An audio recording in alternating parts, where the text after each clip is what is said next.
There are many reasons why a budget might fail, or why people give up on their budget.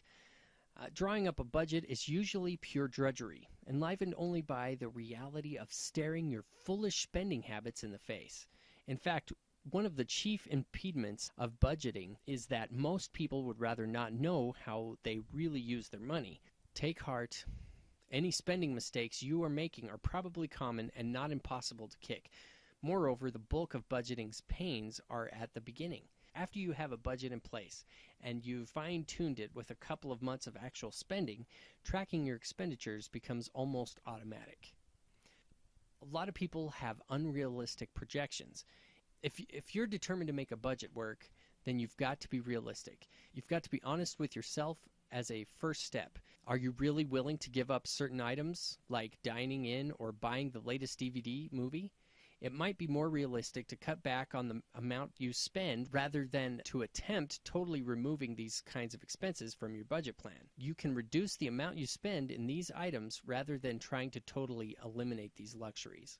It's often said that if you fail to plan, then you plan to fail. A written budget will not only help you keep on track, but also help you to evaluate where and when your budget needs to be revised. Start a written plan for each month.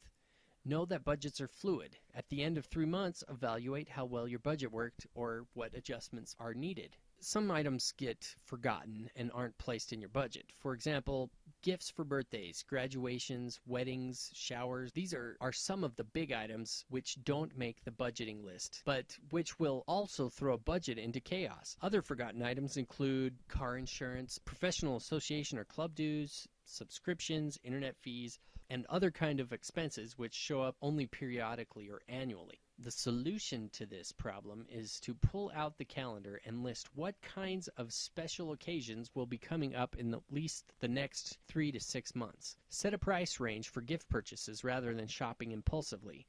Take annual costs such as dues, subscription fees, and car insurance and divide them out by 12.